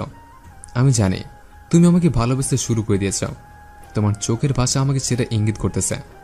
তুমি মুখ দিয়ে যতই আমার সামনে ন্যাকামি করার চেষ্টা করো না কেন, যাই হোক, অবশেষে আমি আমার ভালোবাসার মানুষের চোখে আমার ভালোবাসাটা উপলব্ধি করতে পারলাম। আমি এই ভালোবাসাটা ওকে কখনো ছাড়ব না, যতদিন না আমি শেষ নিঃশ্বাস ত্যাগ করছি। কিন্তু মনে হচ্ছে না সে এত সহজে আমাকে ধরা দিবে। খুব চালাকবাজ মেয়ে, এত সহজে কন্ট্রোল আসবে না, খুব কঠিন হবে। কিন্তু মন থেকে তো চলে এসেছে, কিন্তু উপর থেকে এখনো আসেনি। শালা খাটাস কথাকার। আমি আসলাম যে তারকে একটু ভালোবাসার কথা বলবো, কিন্তু তার ব্যবহার দেখে মনে হচ্ছে জুতা পিটা করি। এতক্ষণ কি সুন্দরভাবে কথা বলতেছিল, এখন নাকি আমাকে তার বাসায় কাজের বুয়া হিসেবে পরিচয় করে দিবে। কেমনটা লাগে? এই জন্যই বলি কখনো কারো প্রেমে পড়া উচিত না। এই জন্যই নিজের মনকে সবসময় কন্ট্রোলে রেখে এসেছি। কারণ সবাই শুধু সুযোগ বোঝে, অন্য কিছু না। শুধু সুযোগে সদ্ব্যবহার করতে চায়। মাথাটা নিচু করে সেখান থেকে চলে আসতে ধরলেই হঠাৎ করে উনি আমার হাতটা ধরে ফেললেন। পিছনে ঘুরে ওনার দিকে রাগে দৃষ্টিতে তাকিয়ে রইলাম। এত রাগ? আমি তো মরে যাবো এত রাগ দেখে। একটু রাগ কমালে হয় না? আমার হাত ধরার সাহস হলে কি করে? আমার হাত ছাড়ুন বলছি। হাতটা ছেড়ে দেওয়ার জন্য তার হাত ধরিনি। এখন চলেন আমার সাথে। আমি কোথাও যাচ্ছি না, আমি আমার বোনের পাশে থাকতে যাচ্ছি। সো আপনি যেতে পারেন, আমি এখানে আর আপনাকে আসতে বলবো না। অনেক রাগ দেখেছে, আর কোনো রাগ চাচ্ছি না। এখন আমি যেটা বলতেছি সোজা সাপটা সেটা করলে ভালো হয়। বলছি না আমার হাত ছেড়ে দেন। রাস্তার মানুষ আপনার দিকে কিরকম করে তাকিয়ে আছে। আমার হাতটা ছেড়ে কথা বলুন। আমি বলছি না হাতটা ছেড়ে দেওয়ার জন্য। হাতটা ধরে নিয়ে এখন আমি যেদিকে যাব এই হাতটা সেদিকে যাবে, কোনো কথা হবে না। তারপর উনি আমাকে টানতে টানতে নিয়ে যেতে লাগলেন। মনে হচ্ছে যে আমি ওনার কাছে কিছু ধার নিয়েছি, যেটা দিতে পারতেছি না। তার জন্য উনি আমাকে তুলে নিয়ে যাচ্ছে তার বাসায়। ওনার ব্যবহারটা দেখে খুব রাগ হচ্ছে। মনে মনে অনেক ভালো লাগতেছে। এখন কেমন লাগে? কি কিপটারে বাবা, এত দূর আমাকে হাঁটাই নিয়ে যাবে, রিক্সাও নেবে না। শেষ পর্যন্ত এরকম কিপটা জুতলো আমার কপালে। আমি কখনো কল্পনা করতে পারিনি আমি এত দূরে হেঁটে যেতে পারবো না। আপনার বাসা এখান থেকে কত দূরে হবে আমি নিজেও জানি না। জানো না যেহেতু চুপ করে থাকো। আমার বাসা এখান থেকে 50 কিলোমিটার। এখন এখান থেকে আমাকে 50 কিলোমিটার হেঁটে যেতে হবে। কি মাথা ঠিক আছে আপনার? কি বলতেছেন? এখান থেকে 50 কিলোমিটার কিভাবে যাব আমি? নিশ্চয়ই তোমার দুটো পা আছে, আর সেই পা দিয়ে তুমি হেরে যাবে, তাই না? আর সেই পা দিয়ে তুমি হেরে যাবে যেভাবে হেরে যায় মানুষ। এখন কিন্তু আমার সাথে অন্যায় করা হচ্ছে। আমি কারোর সাথে অন্যায় করতেছি না, যেটা করতেছি তার মঙ্গলের জন্য করতেছি। সে হাঁটলে তার শরীরটা ভালো হবে, ভালো থাকবে। আমি যদি এখান থেকে 50 কিলোমিটার হেঁটে আপনার বাসায় যাই, তাহলে আমি আর ফিরে আসতে পারবো না। আমার লাশ ফিরে আসবে হসপিটালে। আমার কথা শুনে উনি থমকে দাঁড়িয়ে গেলেন, আর কেমন যেন একটা অন্যরকম দৃষ্টি নিক্ষেপ করলেন আমার উপর। আমি একটু ভয় পেয়ে গেলাম, কারণ উনি আমি কখনোই এরকম করে আমার দিকে তাকাইনি। কি হলো, আপনি এখানে এভাবে দাঁড়িয়ে গেলেন কেন? আর কোনোদিন থেকে যদি ওই মুখ থেকে মরা কথা বের হয়, তাহলে মুখটা আমি ভেঙে ফেলবো। এত সস্তা না যে বললেই ভেঙে ফেলতে পারবেন, বুঝলেন? এখন থেকে এই পুরো শরীরটার দায়িত্বভার আমার। আমার কথা এই পুরো শরীরটা এখন চলবে। হয়েছে, 50 কিলোমিটার হাঁটতে হবে, সেটা কি আপনার মাথায় আছে উঠলো? তোমার বলা শেষের কথাটা আবার শুনতে যাচ্ছে। কি যেন বললা? আপনি হয়তো কানে বেশি শোনেন, আমি এরকম কিছু বলিনি। আপনি চুপচাপ আপনার বাসার দিকে হাঁটতে থাকেন। তারপর উনি কিছু বলতে চাইলো, আমি ওনাকে ইশারা দিয়ে বারণ করলাম। রাস্তার চারদিকে ইশারা করে দেখিয়ে দিলাম। তারপর হঠাৎ করে দেখি উনি একটা বাড়িতে প্রবেশ করতেছে। আমি তো অবাক, আমরা তো 5 মিনিটও হাঁটলাম না, তাতে ওনার বাসায় চলে আসলাম, নাকি অন্য কারো বাসায় চলে আসলাম। বাসার ভিতরে উনি প্রবেশ করলেন, আর ওনার পিছনে পিছনে আমিও প্রবেশ করলাম। বাসাটা একদম ফাঁকা, কাউকে দেখা যাচ্ছে না। আমি চারদিকে তাকিয়ে দেখলাম, এত সুন্দর একটা বাড়ি আমার কল্পনারও বাইরে। আমি কখনো কল্পনা করতে পারিনি যে এরকম বাসার ভিতরে আমি প্রবেশ করতে পারবো। বাসাটা একদম গোছালো, দেখতে কি পরিষ্কার। হঠাৎ করে উনি আমাকে কোলে তুলে নিলেন। বুঝলাম না, আমি এরকম পরিস্থিতির শিকার হব আমি কখনই কল্পনা করতে পারিনি। আমি ওনাকে বারবার নামিয়ে দিতে বলতেছি, কিন্তু উনি আমাকে নামিয়ে দিচ্ছে না। আমি এবার নড়াচড়া করতে লাগলাম। আমি নড়াচড়া করতেছি দেখে উনি যেটা করলেন কল্পনার বাহিরে। হঠাৎ করে উনি ওনার ঠোঁট দুটো আমার ঠোঁটে বসিয়ে দিলেন, যেটা খুব দ্রুত ঘটে গেল। আমি কল্পনাও করতে পারিনি যে উনি এরকম একটা বাসার ভিতরে এনে আমার সাথে এরকম ব্যবহার করবে। আমার তখন ভয় লাগা শুরু হয়ে গেছে। উনি কি আমার সাথে বাজে কাজ করবে? প্লিজ কিছু করবেন না আমার। ওনার ঠোঁট দুটো থেকে আমার ঠোঁট দুটো সরিয়ে অনুরোধ করতে লাগলাম, কিন্তু উনি আমার অনুরোধকে তোয়াক্কা না করে উনি আমাকে গভীরভাবে স্পর্শ করার চেষ্টা করছে। হঠাৎ কে জানি একটা আওয়াজ করলো, উনি আমাকে ছেড়ে দিয়ে দাঁড়িয়ে গেল। আমি যে এদিকে পড়ে গিয়েছি সেদিকে ওনার কোনো খেয়াল নেই। আমার তো পুরাই মাঝে ভেঙে গেছে, এরকম অবস্থা। কিরে, একটা অচেনা মেয়েকে তুই এভাবে তুলে এনেছিস, তাও আবার বাসায়? সাহস হয় কি করে আমার সামনে এসব কাজ করার? আম্মু, সেরকম কিছু না। আমি আসলে এই মেয়েটাকে এনেছি তোমার সাথে পরিচয় করিয়ে দেওয়ার জন্য, এর থেকে বেশি কিছু না। মেয়েটা খুব ক্লান্ত, হাঁটতে পারছিল না, তাই কোলে তুলে নিয়েছে। তুমি ভুল ভাবতেছ। কি বজ্জাত ছেলে রে বাবা, আম্মুকে দেখার পর সাথে সাথে সবকিছু পাল্টিয়ে নিল। এখন যদি আমি সত্যিটা বলে দিই তাহলে তো ধরা খেয়ে যাবে। থাক, দেখি কত দূর যায় বিষয়টা। আচ্ছা, ভালো কথা, তো বল শুনি, কে মেয়েটা আর কি জন্য এনেছিস বাসায়? মেয়েটাকে দেখো আর বলো তোমার কেমন লাগে। মানে এক কথায় বলতে পারো তোমার ছেলের সাথে কেমন মানাবে। আমি তো ওনার মুখে এরকম কথা শুনে টাসকে খেয়ে গেলাম। উনি কি তার মানে আমাকে বিয়ে করার জন্য এখানে নিয়ে এসেছে, ওনার আমাকে দেখানোর জন্য? তুই কি ভেবেচিন্তে কথাটা বলতেছিস? দেখ, আমি সব বিষয়ে ভেবেছি অনেক, ভেবে চিন্তে তোমাকে দেখানোর জন্য নিয়ে আসলাম। এখন তুমি বলো মানাবে কিনা। আমি যদি এখন বলি যে তোর সাথে মানাবে না, তাহলে তুই কি করবি? আম্মু, আমি কোনো কনফিউশন শুনতে চাচ্ছি না। তুমি কনফিউশনের মধ্যে থেকে কথা বলবা না, যা বলবা ভালো করে বলো। আচ্ছা, সে বিষয় না হয় আমি ক্লিয়ার হচ্ছি একটু দেরিতে। আগে তোর মতামতটা শুনতে চাচ্ছি। আমি যে তুই কি দেখে এই মেয়েটাকে বিয়ে করতে যাচ্ছিস? তার ব্যবহার দেখে, তার দারিদ্রতা দেখে, এবং তার কিছু গুণ দেখে। এর থেকে আমি আর অন্য কিছু বলতে পারবো না। এখন যদি আমি বলি মেয়েটা গরিব, আমার ঘরের পুত্রবধূ হওয়ার যোগ্য না সে, তাহলে তুই কি করবি? তাহলে কি করার? তোমার এই অঢেল সম্পত্তি ধরে তুমি একা থাকবে, আর আমি এই কাজের মেয়েকে নিয়ে একটা গরিব কুড়ে করে থাকবো। তুই একটা সামান্য মেয়ের জন্য জন্মদাত্রী মাকে ভুলে গিয়ে একটা কুড়ে ঘরে থাকবি, আমাকে ভুলে গিয়ে? আমি তো একবারের জন্য বলিনি যে আমি আমার আম্মুকে ভুলে যাব। আমি বলেছি তাকে নিয়ে কুড়ে করে থাকবো, কিন্তু আমার আম্মুর দেখাশোনা ঠিক আমি করব। দেখেন, আপনাদের সম্পর্কটা কি রকম আমি জানি না, কিন্তু কথাগুলো শোনার পর যতটুকু মনে হচ্ছে আপনাদের বন্ডিংটা হয়তো একটু খারাপ। আপনার যদি আমাকে পছন্দ না হয় তাহলে আমি কাউকে প্রেশার করব না, আমাকে নিয়ে থাকতে হবে। আমি চাই না আমার জন্য কোনো মায়ের কোল খালি হোক, আর আমি এতটাও স্বার্থপর না। এই মেয়ে, তোমাকে আমাদের মাঝে কথা বলার সাহস কে দিয়েছে? আমরা কি তোমাকে কোনো প্রশ্ন করেছি? আমাদের মা ছেলের মধ্যে কথা হচ্ছে, কথা হবে। তারপর যখন তোমাকে প্রশ্ন করা হবে তখন কথা বলবা। এখন চুপ থাকো। মহিলাটি গভীর কণ্ঠে আমাকে শাসিতভাবে কথাটা ঝাঁঝালো কণ্ঠে শুনিয়ে দিল। আমি থতমত খেয়ে গেলাম। মুখের উপর এভাবে উনি আমাকে ঝাড়ি মেরে দিবে, আমি কখনো বুঝতে পারিনি। যাই হোক, বৃদ্ধ মানুষ, উনি আমাকে ঝাড়ি মারতেই পারে। তার উপর ছেলের সাথে মনে হয় মনোমালিন্যও আছে। আমার এখানে কথা বলা একদম উচিত হয়নি, তাই আমি মাথা নিচু করে একদম নিশ্চুপ হয়ে গেলাম। দেখো আম্মু, মেয়েটা নতুন এসেছে, আর এই শহরে মেয়েটার কেউ নেই। তুমি তাকে যেভাবে শাসিত কণ্ঠে ঝাঁঝালো ঝাড়ি মেরে দিলে, মনে হচ্ছে না তার মনটা ঠিক থাকবে। এখানে তোকে এই বিষয় নিয়ে আমি কোনো কথা বলতে বলিনি। এখন কথা হচ্ছে, তুই যদি মেয়েটাকে নিয়ে সুখী থাকতে পারিস আমার কোনো সমস্যা নেই। তুমি কি আমার উপর রাগ দেখিয়ে কথাটা বলতেছ, নাকি মনের ইচ্ছা অনুযায়ী? আমি এখন কারো কোনো প্রশ্নের উত্তর দিতে রাজি না।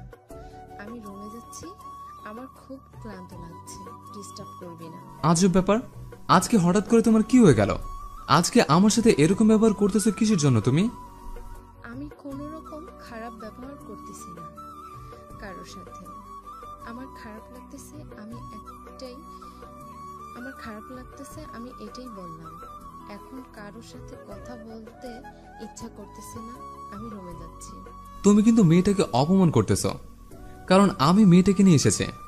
তুমি কথা না বলে চলে যাচ্ছ। আমি কাউকে অপমান করতেছি না। এখানে তুই যদি মনে করিস অপমান করতেছি, তাহলে সেটাই, আমার কিছু আসে যায় না। আচ্ছা আম্মু, আজকে তোমার কি এমন হয়েছে যার জন্য তুমি আমার সাথে এরকম ব্যবহার করতেছো? আমি একদম ঠিক আছি, আমাকে নিয়ে টেনশন করতে হবে না। তুই মেয়েটাকে এনেছিস, বুয়াকে বল নাস্তা পানি দিবে, তারপর যেখানে মেয়ে সেখানে নিয়ে রেখে আসিস, আর বিয়ের দিন তারিখ ঠিক করে আসিস। আমি তোকে বিয়ে করিয়ে দেব। ওনার আম্মু কথাটা বলে সেখান থেকে চলে গেল। আমি বুঝলাম না ওনাদের আসল সম্পর্কটা এরকম কেন। যেভাবে কথা হলো তাদের মধ্যে, মনে হচ্ছে না তারা মা আর সন্তান। কারণ কোনো মা আর সন্তানের মধ্যে যে নিবিড় ভালোবাসা, তাদের মধ্যে সেই নিবিড় ভালোবাসা খুঁজেই পেলাম না। মন খারাপ করবেন না, আমি কিছু মনে করিনি। আমাকে নিয়ে টেনশন করতে হবে না। আমি এই বিষয়টা নিয়ে টেনশন করতেছি না যে আম্মু আমার সাথে কথা বলার জন্য সবসময় রাত জেগে বসে থাকতো। আজকে সেই আম্মুর সাথে এরকম একটা খারাপ ব্যবহার করলাম। আপনার কথার মানেটা আমি বুঝলাম না। আপনি কি আপনার আম্মুকে সবসময় অ্যাভয়েড করে চলেন, তাই তো? অ্যাভয়েড করে চলতাম না, কিন্তু সবসময় আমি একটু কম কথা বলতাম আম্মুর সাথে। হয়তো ওনার মনে এতটাই আঘাত লেগেছে যে ওনার মনটা পাথর হয়ে গেছে। আপনার সাথে কথা বলতে এখন তার লজ্জা করে, বা এরকম হতে পারে যে আপনার জন্য দয়াসাগরটা পুড়ে ছাই হয়ে গেছে। এরকম হতেই পারে না, কারণ আমার আম্মু এরকম না। দেখেন, সন্তান যদি সবসময় তার জন্মদাত্রী মাকে হার্ট করে, বা সন্তান হয়ে মায়ের সাথে কথা না বলে, তখন সেই মায়ের বুকের ভিতরে কি জ্বালা বা যন্ত্রণা। আপনি যখন বাবা হবেন, আপনার সন্তান যখন পাত্তা দিবে না, তখন সে যন্ত্রণা বুঝতে পারবেন। না, এরকম হতে পারে না। আমি সবসময় আমার মন থেকে চাইতাম আমার আম্মু যেন সবসময় হাসি খুশি থাকে, কিন্তু আমার মনের ভেতর এতটাই তোলপাড় চলতেছিল যে আমি আমার আম্মুকে ভুলে গিয়েছিলাম প্রায়। আপনি কি একবার ভেবে দেখেছেন যে আপনি আপনার আম্মুকে প্রায় ভুলেই গিয়েছিলেন? এর মানে হচ্ছে আমি একটা মেয়ের জন্য আমার পুরো পৃথিবীটাকে কষ্ট দিয়েছে। এখন আপনি আপনার আম্মুকে গিয়ে খুশি করবেন, তাহলে দেখবেন আপনি সব সময় সুখী শান্তিতে থাকতে পারবেন। মনে হচ্ছে না এত সহজে আমার আম্মু আমার উপর রাগ কমাবে। দেখে তো বোঝা গেল যে কতটা অভিমান জমে গেছে আমার উপর। মা নামক এই ছোট্ট শব্দটার মর্মটা যে কত বড়, সেটা একটা সন্তানের পক্ষে বোঝা কখনোই ক্ষমতা হয় না। কিন্তু যখন সেই মা দুনিয়া থেকে চলে যায়, তখন সন্তান হাড়ে হাড়ে বুঝতে পারে যে মা কি জিনিস। আজকে আপনার মা পৃথিবীতে বেঁচে আছে। আপনি যখন চাইবেন তখন আপনি আপনার মাকে মা বলে ডাকতে পারবেন, কিন্তু আমি চাইলেও আমার মাকে মা বলে ডাকতে পারবো না। আমি চাইলেও মায়ের মুখখানা একবার দর্শন করতে পারি না। জানেন আমার কলিজাটা কতটা ফেটে যায়। আপনার আম্মুর সাথে যখন আপনি কথা বলছিলেন, আমার ভিতরটা একদম ফেটে যাচ্ছিল। কারণ আমার যদি আজকে আম্মু থাকতো, তাহলে হয়তো আজকে আমার এতটা হতদরিদ্র হতে হতো না। দেখো, এভাবে কান্না করলে চলবে না। সবাইকে পৃথিবী ছেড়ে চলে যেতে হবে। এতটা ভেঙে পড়লে চলবে না। বেঁচে থাকতে তো হবেই, তাই না? যখন আমাদের মরণ আসবে তখন আমরাও পৃথিবী ছেড়ে চলে যাব, কিন্তু চেষ্টা করতে হবে যতদিন বেঁচে থাকবো ভালো মতো যাতে করে বেঁচে থাকতে পারি। আমার জীবনে যে এরকম একটা কালো অধ্যায় আসবে আমি কখনো কল্পনা করতে পারিনি। যখন ছোট ছিলাম কতই না সুখী ছিলাম। আপু ছিল, আম্মু ছিল, ছোট ভাইরা ছিল। আপনার যদি আব্বু ছিল, আম্মু ছিল, ছোট ভাইরা ছিল, তাহলে আপনি এখন একা কিভাবে হয়ে গেলেন? শুধু আপনার বোন আপনার সাথে, বাকিরা কই?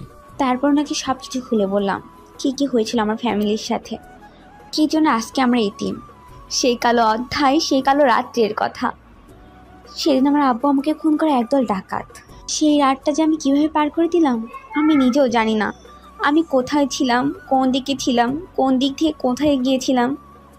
এখন এভাবে কান্না করে কি লাভ? যা যা হবার সেটা তো হয়ে গেছে। আমার এখন কি মনে হচ্ছে জানেন? আমি একটা স্বপ্ন দেখছি। যখন আমার ঘুমটা ভেঙে যাবে তখন আমার স্বপ্নটাও চলে যাবে। হঠাৎ করে এরকম হওয়ার কারণ? এই যে আপনি আমাকে আশা দেখাচ্ছেন যে আপনি আমাকে বিয়ে করবেন, একটা সুখী সংসার হবে আমাদের। এটা আবার স্বপ্ন দেখার কি আছে? এটা তো বাস্তব। আমি নিজেও জানি না কেন তোমাকে এত ভালো লাগে। তোমাকে দু চোখের সামনে না দেখলে আমি এক মুহূর্ত স্থির থাকতে পারি না। এটা কি ভালোবাসা নাকি অন্য কিছু আমি জানি না, কিন্তু আমার এখন মনে হয় যে তোমাকে ছাড়া আমার থাকা সম্ভব না। কয়েকদিন পর দেখবেন এই মায়া আর আমার উপর কাজ করবে না, অন্য একটা মেয়ের উপর এই মায়া কাজ করবে আপনার। আমার মনে হয় সেরকম কিচ্ছু হবে না, কারণ আমি অনেক চেষ্টা করেছি অন্য মেয়ের উপর এরকম মায়া কাজ করানোর, কিন্তু আমি ব্যর্থ হয়ে গেছে। আচ্ছা, কেন আপনি আমাকে মিথ্যা স্বপ্নগুলো দেখাচ্ছেন? কই, আমি তো মিথ্যা স্বপ্ন দেখাচ্ছি না। আমি তো শুধু আমার ভালোবাসাটাকে আপন করে নিচ্ছি। অনেক হয়েছে, চলেন এখন। আপনার আম্মু রাগ ভাঙাবেন, যে কোনো প্রকারই হোক, হাত পা ধরে হলেও। আমি কি করব না করব বুঝতে পারতেছি না। আমি কখনো এরকম করিনি। আজকেই করবেন, তাতে সমস্যা কোথায়? এখন চলেন। তারপর ওনাকে নিয়ে ওনার আম্মুর রুমে চলে আসলাম। অনেক কষ্টে ওনার আম্মুকে হাসি মুখে ফিরিয়ে নিয়ে আসলাম। অনেক কষ্ট হয়েছে, উনি অনেকক্ষণ পা ধরে কান্না করেছে। তারপর উনি আর সহ্য করতে না পেরে ওনার সব কিছু ক্ষমা করে দিয়েছে, বুকে জড়িয়ে নিয়েছে। এটা যেন অন্যরকম একটা আবেগঘন অনুভূতি। সরি রিমা, আমি তখন তোমার সাথে কত খারাপ ব্যবহার করেছি, তারপরও তুমি আমার সাথে এরকম ভাবে কথা বলতেছো। বর্তমান যুগে এরকম মেয়ে পাওয়া সত্যি ভাগ্যের ব্যাপার।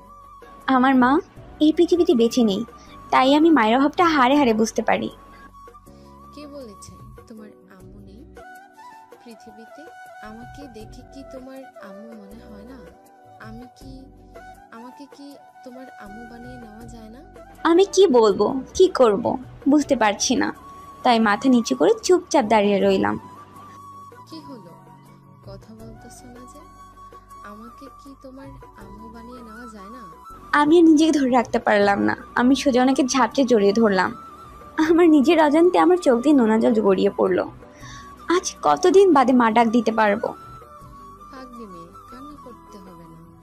আমি ওনাকে জড়িয়ে ধরে রইলাম অনেক শক্ত করে, কারণ এতদিন পর কেউ আমাকে এতটা স্নেহ করবে, এতটা মমতা দিচ্ছে, ভালোবাসা দিচ্ছে। জানি না কতক্ষণ এই সুখটা আমার কপালে থাকবে, কিন্তু যতক্ষণ থাকবে ততক্ষণ আমি সব কিছু ভুলে এই সুখের মাঝে নিমজ্জিত হয়ে থাকতে চাই। নেক্সট পার্টটা অনেক সুন্দর হতে চলেছে, কেউ মিস করবেন না। উনি, আমি আর ওনার আম্মু তিনজন মিলে গল্প করতে লাগলাম। গল্প করতে করতে দুপুর হয়ে আসলো। তারপর ওনার আম্মু আমাদেরকে বসিয়ে রেখে রান্না করতে চলে গেল। আমি এত করে বললাম যে আমিও তার সাথে রান্না করতে যাব, কিন্তু তিনি এমনভাবে বললেন যে আমি আর কোনো কিছু বলার সুযোগ পেলাম না, তাই চুপচাপ বসে রইলাম। সেখানে হঠাৎ করে উনি এসে আমাকে জড়িয়ে ধরলেন। বুঝলাম না এটা করার কি আছে এখানে। আপনার কি মাথা ঠিক আছে? আপনি হঠাৎ করে আমাকে জড়িয়ে ধরলেন কেন শুনি? আমার ইচ্ছে হয়েছে, আমি জড়িয়ে ধরেছে। এখন তো আমি পারমিশন পেয়ে গেছে, তাই এখন যখন যেটা খুশি তাই করতে আমার কোনো দ্বিধা নেই। আপনি সবসময় আমার দেহটাকে খুঁজছেন, আমি বিষয়টা লক্ষ্য করছি। আপনি আমার মনটাকে দেখছেন না। এটা তুমি কি ধরনের কথা বলতেছ? আমার তো সেই মন মানসিকতা নেই যে আমি তোমার দেহটাকে দেখবো এখন, কারণ আমি যে পুরো মানুষটাকে না দেখলে থাকতে পারি না। তার দেহ দিয়ে আমি কি করব? যার নিঃশ্বাসের শব্দ না শুনলে আমার হৃদয়ের স্পন্দন বেড়ে যায়। তার দেহটা কি করে আমি আমার মোহ হিসেবে নিতে পারি?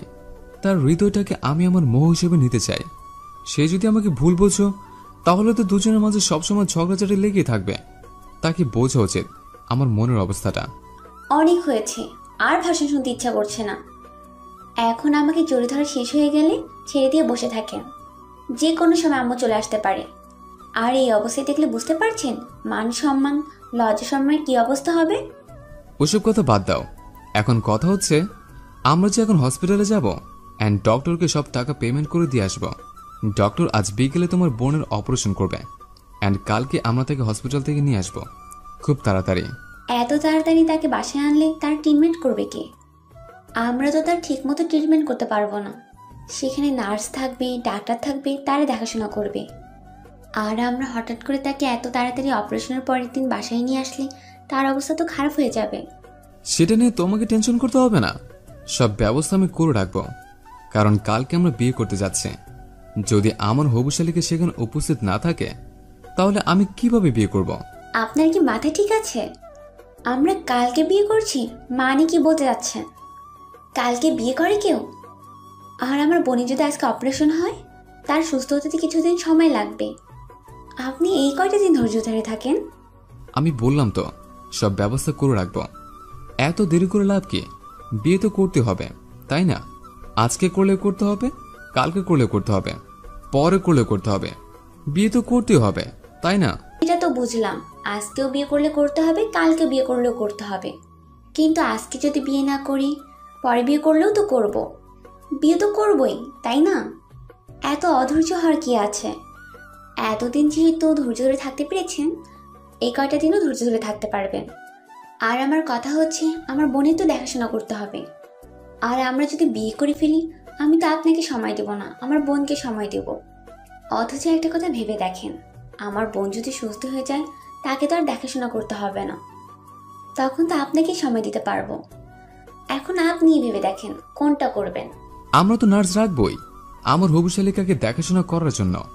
তাকে নার্স দেখাশোনা করবে আর আমরা আমাদের মতো রোমান্স করব। হয়েছে, নার্সের দেখাশোনা আর আমার দেখাশোনা আকাশ পাতাল তফাৎ। প্লিজ আমাকে এই কটা দিন সময় দেন। আপনার কাছে সময় চেয়ে নিচ্ছি। আমার বোন সুস্থ হয়ে গেলে তখন তো আমি পুরোপুরি সময়টা আপনাকে দিতে পারবো। আমার বোনকে নিয়ে এত টেনশন করতে হবে না। আচ্ছা, তোমার ইচ্ছা। আমার কথা তো তুমি রেখেছ, তাহলে তোমার এই একটা কথা আমি রাখবো, সমস্যা নেই। তাহলে তোমার বোন সুস্থ হলে আমরা বিয়েটা করতেছি। আর এর আগে আমি আর বিয়ের কথা তোমাকে বলবো না। খুশি তো এবার? হ্যাঁ, এইবার আমি অনেক খুশি, কারণ আপনি আমার মনের অবস্থা বুঝতে পেরেছেন। আমার বোন অসুস্থ, আমি কি করে আপনার সাথে সুখী থাকতে পারবো? একটা তো মনের বিষয় আছে, বুঝতেই তো পারছেন আমি কি বুঝাতে চাচ্ছি। আমি বুঝতে পেরেছি। তোমার বোন অসুস্থ থাকবে, তুমি কি করে আমার সাথে রোমান্টিক দৃশ্য উপভোগ করবে বলো? আমি তো মানুষ, অমানুষ তো না। বুঝে গেছে, সমস্যা নেই।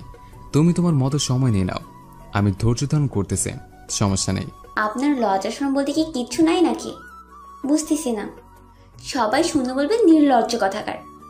আচ্ছা হয়েছে, আম্মু ডাকতেছে, চলো সবাইকে খাওয়া শেষ করে আম্মু সহ সবাই মিলে হসপিটালে যাব। তারপর হসপিটালে সব কাজ কমপ্লিট করে আসবো। তারপর নিয়ে আমাকে টান টান দিয়ে খাবার টেবিলে নিয়ে গেল। তারপর তিনজন মিলে অনেক হাসি খুশি অনেক আনন্দে খাওয়া শেষ করে তারপর চলে আসলাম হসপিটালে। হসপিটালে এসে হসপিটালের টাকা পেমেন্ট করে দিলাম।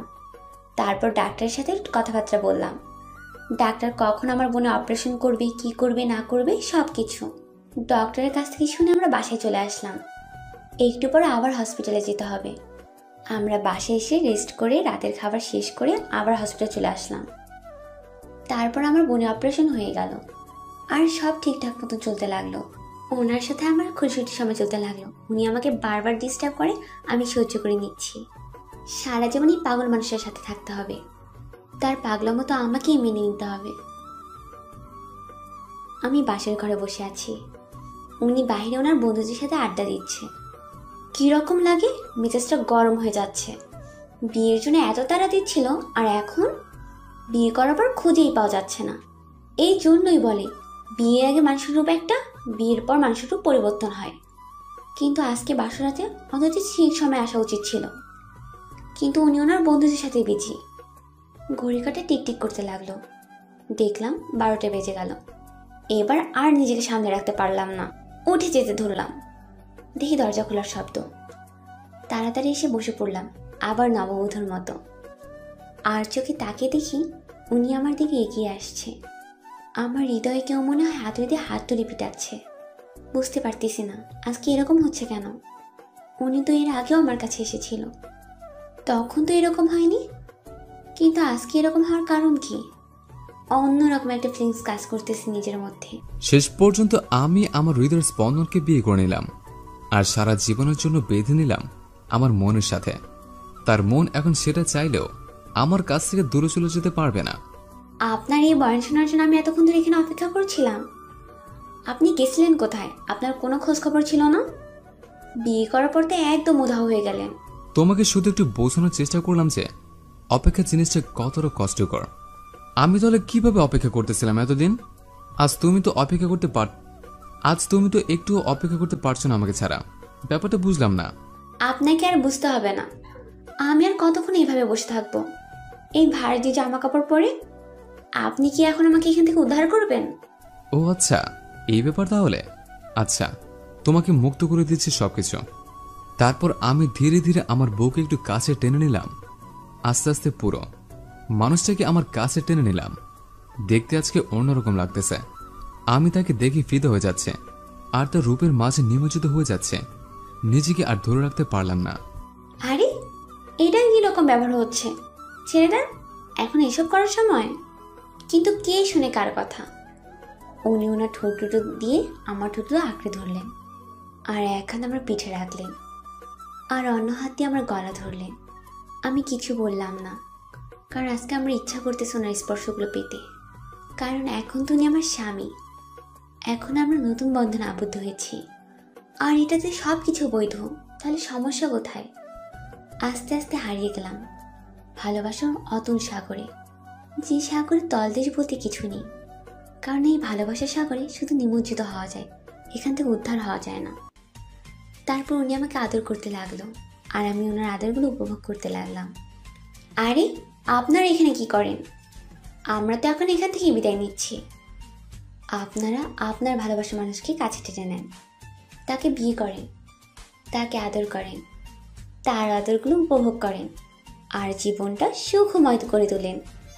আর হ্যাঁ, নামাজ পড়তে ভুলবেন না। সব সময় আল্লাহর কাছে প্রিয় মানুষটাকে চাইবেন আর তার সুস্থতা কামনা করবেন।